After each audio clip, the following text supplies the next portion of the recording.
Je vais laisser la parole à l'ingénieur général Margotin. Bonjour, je laisse prendre le micro. Vous êtes officier général développement durable et chef de la division énergie opérationnelle de l'OMA. On va se projeter avec vous. Est-ce qu'on peut faire de la transition énergétique ou écologique un atout pour vous? Oui, c'est bien le sens de la stratégie énergétique de défense qui a été évoquée par Madame Bourguet. Et je dirais que cette stratégie énergétique de défense répond parfaitement au volet atténuation de la stratégie climat et défense. Parmi les principaux enjeux de défense, l'objectif, bien entendu, pour les armées, c'est d'assurer la supériorité de l'armée française sur ses adversaires, mais ce n'est pas incompatible avec le fait de prendre en compte cette transition énergétique qui reste un objectif national. On en a parlé ce matin. Et donc, finalement, il y a un certain nombre de game changers, de moyens qui vont nous permettre, je dirais, au travers de cette transition énergétique, effectivement, d'être plus performants, de gagner en autonomie, de gagner en résilience énergétique sur le territoire national comme en opération. On va le faire comme on l'a fait à l'instant avec Madame Bourguet, avec plusieurs exemples. Premier champ d'exemple, c'est la mobilité. Qu'est-ce qu'on va changer? Qu'est-ce qui va évoluer sur la mobilité ou qu'est-ce qui a déjà changé? Alors, sur la mobilité, la division énergie opérationnelle de l'EMA a conduit une étude qui s'est traduite par la rédaction d'un document d'orientation énergétique qui a vocation à apporter aux armées, à l'ensemble du monde capacitaire, donc COCA qu'on a vu ce matin à la DGA, des perspectives sur l'énergie qui sera disponible dans les 20 prochaines années et des technologies qu'on peut mettre en œuvre de ce fait. Donc le document aborde trois aspects. Déjà, une composition du mix énergétique mondial le plus probable par zone géographique dans les 20 prochaines années. Une étude des technologies civiles qui seront mises en œuvre par les constructeurs aéronautiques et terrestres. Et enfin, ce qui nous intéresse directement, c'est comment finalement les armées doivent s'équiper en système d'armes pour avoir des programmes qui soient en phase avec l'évolution technologique des 20 prochaines années et surtout qui soient en phase avec la soutenabilité logistique et l'accessibilité des énergies qui seront nécessaires pour les mettre en œuvre. On peut faire un focus, voilà en haut à droite ce réacteur qui est censé être alimenté par des carburants durables. Voilà. Alors avant de revenir un peu sur les différents milieux, les trois milieux, je voudrais revenir un petit peu sur quelques points qui ont été abordés ce matin lors des précédentes interventions. Déjà, je voudrais rappeler que compte tenu des quantités d'énergie qui sont en jeu, les énergies seront approvisionnées toujours au plus près des théâtres d'opération. Et ça veut dire que les systèmes d'armes qui sont utilisés devront être compatibles avec ces énergies disponibles partout dans le monde. Or, on voit bien que la transition énergétique, elle se fait de manière différenciée entre les pays du Nord, l'Europe, les États-Unis, l'Australie, etc., qui vont vers une électrification de leur parc, que ce soit notamment, je parle notamment du terrestre, que ce soit pour les véhicules légers, mais également pour les moteurs poids lourds qui feront appel soit à des technologies de batterie ou voire éventuellement à l'hydrogène. Et d'un autre côté, on a les pays en développement qui, eux, vont continuer d'utiliser des hydrocarbures d'origine fossile. Donc ça veut dire qu'on a pour nous l'impératif de pouvoir fonctionner partout, aussi bien sur notre territoire national que dans le monde, et d'être compatible avec ces différentes énergies. Par ailleurs, ça a été rappelé ce matin, on a une demande en hydrocarbures qui va aller croissante et des ressources qui seront de plus en plus contraintes, du fait que les opérateurs vont investir de moins en moins, et on a également des gisements qui sont plus difficiles à exploiter.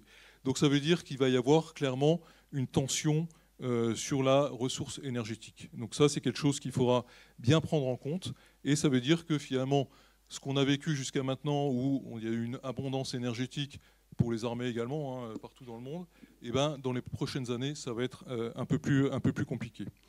Néanmoins, on a quand même quelque chose qui est plutôt rassurant, c'est le fait que dans le milieu civil, il y a l'industrie aéronautique va continuer d'utiliser des hydrocarbures, donc du carburéacteur, qu'il soit d'origine fossile ou d'origine synthétique, puisqu'effectivement, les pays occidentaux commencent à introduire des carburants de synthèse. Donc ça veut dire que cette énergie, le carburéacteur aviation, c'est finalement l'énergie idéale pour les armées, puisqu'elle va pouvoir être disponible partout dans le monde et être utilisée tant sur le territoire national que sur les opérations. Néanmoins, je le redis, un effort de sobriété énergétique va s'imposer aux forces armées du fait de cette tension sur les ressources. Cet effort de sobriété contribuera également, bien entendu, à la diminution des gaz à effet de serre et donc à décarboner, je dirais, l'énergie de mobilité. Alors pour revenir un petit peu plus dans le détail par milieu, dans le domaine aéronautique, donc je viens de l'évoquer, ce sont les carburants aéronautiques durables, safe, hein, Sustainable Aviation Fuel, qui sont en train d'émerger. On l'a vu lors du salon du Bourget il y a 15 jours. C'est vraiment, le mot sustainable apparaît partout où l'on regarde. Donc ça veut dire que pour les armées françaises, on va rentrer également, et on est déjà rentré dans cette logique de décarboner notre aviation. Vous avez en haut à droite un petit graphique qui montre en vert donc l'augmentation donc de la part de carburéacteurs d'origine synthétique dans notre consommation. Donc pour arriver, 1%, on part de 1%, je ne sais pas si voilà. L'échelle est vraiment lisible. Voilà, donc on a commencé en 2022 où on a commencé à introduire 1%, donc soit à peu près 1600 mètres cubes de carburant, donc de biocarburant, de SAF, sachant qu'on était parmi les seuls, hein, je dirais, en France à l'utiliser. Hein. La plupart des compagnies aéronautiques qui ont également cette obligation n'ont pas fait. Et on va ensuite augmenter petit à petit cette proportion, 1,5% en 2024, 2% à partir de 2025. Et ensuite pour aller jusqu'à 50% donc en 2050, sachant que cette proportion devrait peut-être être amenée encore à augmenter avec le projet Aviation Refuel EU qui est en gestation. Voilà, donc ça veut dire que les armées sont pleinement engagées dans la décarbonisation de leur carburant aéronautique à travers l'introduction de ces biocarburants. Ensuite, la marine. Oui, allez-y, vous en prie. La marine. Donc la marine, pour la marine. on est également pour la marine sur une logique, je dirais, de maintien d'une ressource en hydrocarbures. Alors il y a effectivement pour la marine des projets dans la marine marchande de mettre en place des motorisations à partir de gaz, hein, de GNL, d'ammoniac. Néanmoins, ces solutions ne sont pas du tout viables pour des raisons de densité énergétique, de sécurité bien entendu, et puis de tenue au combat, qui ne sont pas satisfaisantes pour être appliquées à la marine de guerre. Donc ça veut dire que pour la marine, on va rester là encore sur du gazole de navigation, mais qui va lui aussi entrer dans un processus de décarbonation au travers, comme pour l'aviation, de l'introduction de carburant, de gazole de navigation de synthèse. Et chose à laquelle donc les armées vont participer, puisque la marine est aujourd'hui qualifiée pour recevoir ces gazoles de navigation. Vous avez dit tout à l'heure 50%, est-ce qu'on peut imaginer d'aller à 100%? Alors, pour la partie aéronautique, effectivement, aujourd'hui 50%, c'est ce à quoi sont autorisés tous nos aéronefs. Néanmoins, on commence à travailler sur l'introduction de 100% donc de biocarburants dans les aéronefs. Et donc, il y a un groupe de travail EMA-DGA qui a été mis sur pied à cet effet. Un premier essai, donc on le voit, c'est le NH90 qui est sur la photo, a été réalisé en début d'année, en février 2023, avec l'introduction de un mélange à hauteur de 84% de biocarburant et qui a donné satisfaction. Et sur le matériel terrestre? Et enfin, pour terminer donc, sur la partie terrestre, donc là encore, comme je l'ai dit, le carburant disponible, ce sera le carburéacteur. Et donc la politique de carburant unique donc de l'OTAN, Single Fuel Policy, qui vise à donc approvisionner nos matériels terrestres avec du carburant aviation pour des raisons essentiellement de logistique. Ça permet au service de l'énergie opérationnelle de ne mettre en œuvre qu'une seule chaîne logistique d'approvisionnement. Donc cette politique va être maintenue. Et je dirais que c'est effectivement le volet terrestre qui va subir le plus, je dirais, cette différenciation entre le civil et le militaire, puisque on l'a évoqué un petit peu ce matin, on va maintenir des motorisations diesel.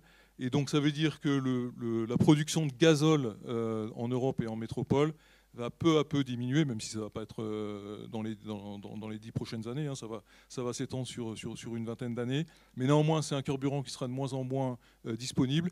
Et finalement, cette application du carburant unique également sur le territoire national va nous permettre d'utiliser nos véhicules tactiques avec du carburéacteur sur le TN pour s'entraîner et puis également pour opérer si nécessaire.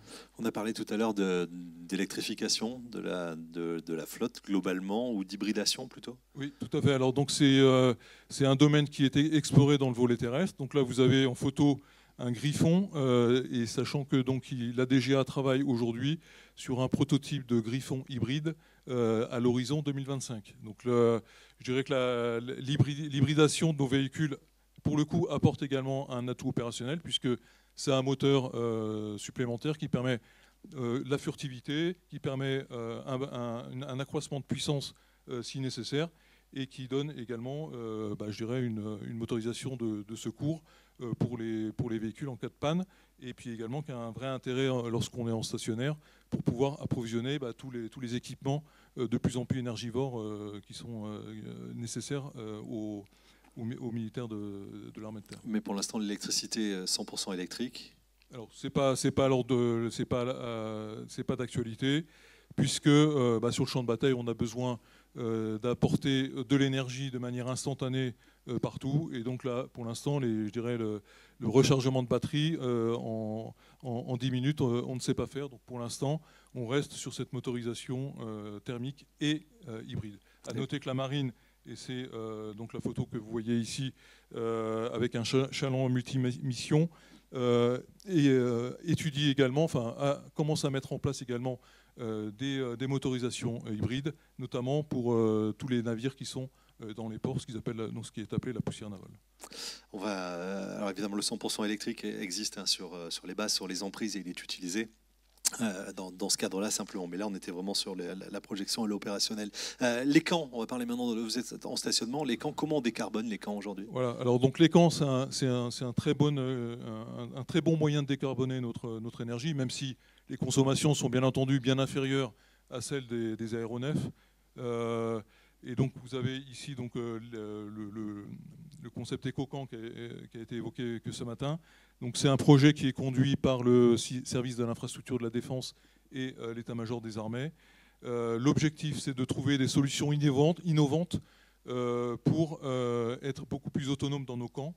Et donc là, vous le voyez, c'est par des solutions, je dirais, de moindre consommation, donc par l'isolation de nos bungalows, la mise en place de couverture de nos emplacements de manière à les protéger de la chaleur. Mais c'est également le déploiement d'énergie renouvelable. Et par exemple, sur la base aérienne projetée H5 en Jordanie, 2 centrales hybrides ont été déployées. Et vous voyez en bas là, à gauche les mesures qui ont été faites depuis le déploiement. Et ça nous permet, je dirais, là où est installée, donc en zone technique où est installée cette centrale, d'économiser jusqu'à 40% donc de carburant. Donc c'est prometteur. Et également dans les camps, le point clé, c'est également de mieux manager notre énergie, donc déjà de bien mesurer l'énergie que l'on consomme et ensuite de pouvoir optimiser cette consommation. Mais c'est le cas également sur l'ensemble maintenant des plateformes. La marine le fait déjà sur ses bâtiments et on fera le faire également pour la partie terrestre. Il y a un exemple en Jordanie, hein, c'est ça, sur du photovoltaïque? Oui, c'est sur la Jordanie. C'est Et sur vous la avez en Jordanie, haut à droite également, sur les îles Glorieuses, un prototype de centrale hybride avec de l'hydrogène. Donc, ce sont des panneaux photovoltaïques. Pendant la journée, donc l'électricité est transformée en hydrogène. Et la nuit, lorsque donc il n'y a plus de soleil, l'hydrogène est à nouveau retransformé en électricité. Donc les rendements ne sont pas aujourd'hui intéressants, mais ça a vocation à s'améliorer. Et de toute façon, c'est toujours une énergie qui a été économisée. Il y a eu une question tout à l'heure sur l'éventuel SMR, sur les camps. Alors, également, bien entendu, là on parle des 20 prochaines années, mais on commence à étudier des technologies de rupture. Donc vous avez l'hydrogène qui est en bas à droite. Donc l'hydrogène aujourd'hui, c'est pas envisagé sur des plateformes donc de combat, hein, qu'elles soient terrestres ou marines, ou même, comme je l'ai dit tout à l'heure, ou encore moins aéronautiques. En revanche, pour des applications spécifiques comme des drones ou la production d'électricité, je pense par exemple aux forces spéciales, c'est une solution qui pourrait être intéressante et on commence à travailler dessus. Les armées commencent à travailler dessus également. Et donc, pas plus tard qu'il y a 2 semaines, on a rassemblé l'ensemble des armées, la DGA, pour faire un petit point justement sur tous les travaux qui sont menés dans ce domaine-là. Le SMR qui a été évoqué ce matin, donc le Small Modular Reactor, donc c'est un petit réacteur nucléaire. Donc, à la demande du Major Général des Armées, la DGA et l'EMA commencent, en collaboration avec le CEA, à travailler sur des utilisations potentielles du SMR pour les forces, alors que ce soit, par exemple, dans les camps en opération, que ce soit pour garantir l'autonomie énergétique d'un centre de contrôle opérationnel en métropole, mais également, on évoquait les biocarburants. Ça pourrait être également une source de production de biocarburants, ce qu'on appelle les e-fuels, donc production de carburants de synthèse à partir d'électricité. Jean Dallaire, on vient d'aller jeter un coup de caméra sur la tablette de Camille et qui avance, vous voyez, dans les réflexions et dans la trace qu'elle va garder de toutes les tables rondes, tout ce qui est dit, ce que vous avez dit, Madame Bourguet, ce que vous venez de dire, Monsieur l'ingénieur général, à l'instant dans vos interventions. Et peut-être que ça vous donne envie de poser des questions dans quelques minutes à nos invités, aux invités de ce panel, cette 3e table ronde environnement et énergie entre adaptation et atténuation.